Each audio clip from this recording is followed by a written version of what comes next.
Olá, está no ar o 3-1. O governo federal reuniu representantes de vários países para discutir a experiência internacional de regulação de mídia. Para falar sobre esse assunto, convidamos o presidente da entidade reguladora de comunicação social de Portugal, José Azeredo Lopes. Participam desta entrevista a jornalista Mônica Tavares, do jornal O Globo, e a gerente de projetos especiais da TV Brasil, Berenice Mendes. Antes da conversa, nós vamos assistir uma reportagem sobre a legislação do setor no Brasil e no mundo. Até os anos 90, cada tipo de comunicação tinha um meio bem definido. Uma conversa entre duas pessoas era feita usando o telefone. Músicas e programação sonora eram a matéria-prima do rádio. Assistir a filmes, novelas e telejornais só na televisão. Mas nesta década, essa situação começou a mudar. A informação e os dados ficaram digitais. Com isso, foi possível integrar mídias que antes não conversavam. A TV pode ser vista agora no computador ou no celular.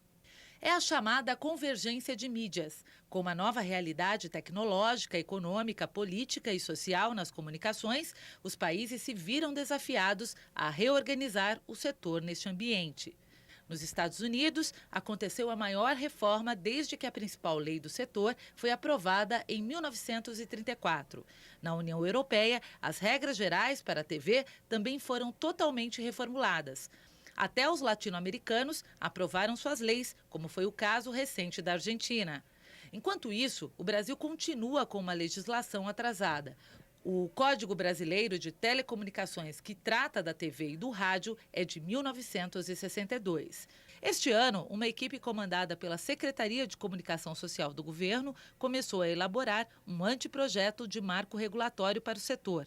A perspectiva é que o texto fique pronto até o final do ano e seja entregue para a nova presidenta, Dilma Rousseff. Hoje terminou em Brasília um seminário para discutir experiências internacionais de regulação das mídias. O objetivo foi conhecer como outros países lidaram com o novo ambiente digital para qualificar a discussão da nova legislação. Azeredo, você participou do seminário, tem uma experiência já nessa área. Qual foi a sua impressão em relação ao debate realizado? Primeiro, foi uma impressão muito positiva, porque me pareceu que se reuniram pessoas de diferentes quadrantes num debate franco e num debate profissionalmente qualificado. E acho que é importante discutir estas questões. São questões que estão no coração da sociedade, no coração de um Estado de Direito democrático e, por isso, é evidentemente importante a discussão, a apresentação de outras experiências, o confronto de outras experiências, sem que necessariamente modelos tenham que ser importados acriticamente para um país ou para outro país.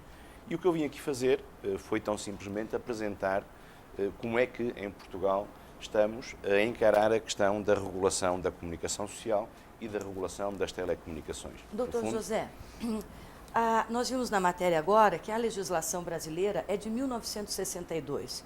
Naquela época a TV era em preto e branco.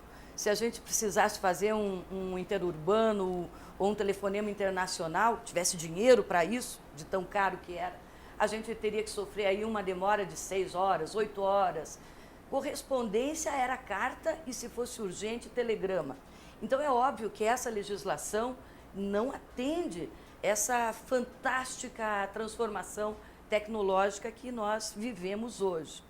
No entanto, quando nós pretendemos falar e pleitear a modernização da legislação, quando pretendemos, então, iniciar um processo regulatório que nos leve à atualização do marco nesse setor, imediatamente as empresas de TV, rádio e jornal começam a gritar dizendo: está em curso um processo de ataque à liberdade de expressão, está em curso um processo de atentado à liberdade de imprensa.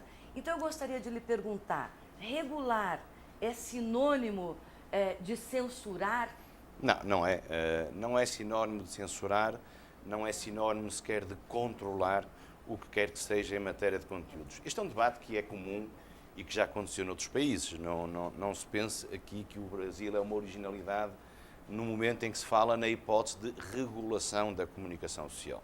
Porque a regulação da comunicação social tem vários pressupostos que afastam esses receios, pelo menos num Estado democrático, como o Brasil é uma democracia, e, portanto, o conceito de regulação dos mídia numa democracia é evidentemente diferente do conceito de regulação numa sociedade não democrática, onde se confunde, infelizmente, em alguns casos, com controlo de conteúdos e controlo da comunicação social.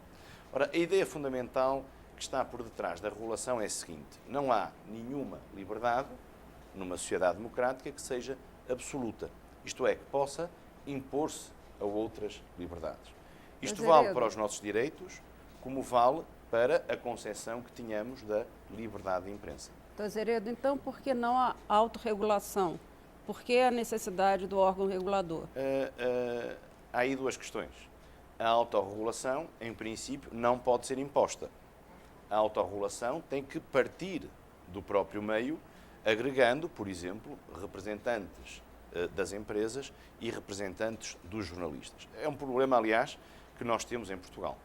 Há uma muito pouca tradição em Portugal de autorregulação dos mídia, mas também deixo que lhe diga o seguinte: há poderes e competências de um regulador externo que nunca podem ser exercidas por autorregulação.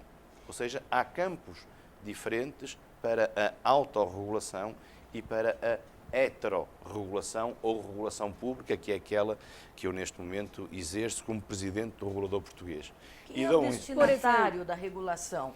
O destinatário da regulação, e é outra confusão muito comum que existe, não é o jornalista. O destinatário da regulação é o mídia, o órgão de comunicação social. Isto significa que eu não tenho qualquer poder ou jurisdição direta sobre um jornalista que seja. São campos diferentes. A regulação jornalística, por exemplo, em Portugal, cabe a uma entidade que dá a acreditação jornalística, que pode eventualmente até aplicar sanções disciplinares aos jornalistas, mas é algo que parte e que é decidido essencialmente por jornalistas. Evidentemente, o que seja um jornalista é determinado por lei. Os pressupostos para o exercício da profissão, em Portugal, como em qualquer país, são determinados por lei. E, portanto, a regulação, em primeiro lugar, não é exercida sobre o jornalismo, mas sobre os mídia, sobre os órgãos de comunicação social.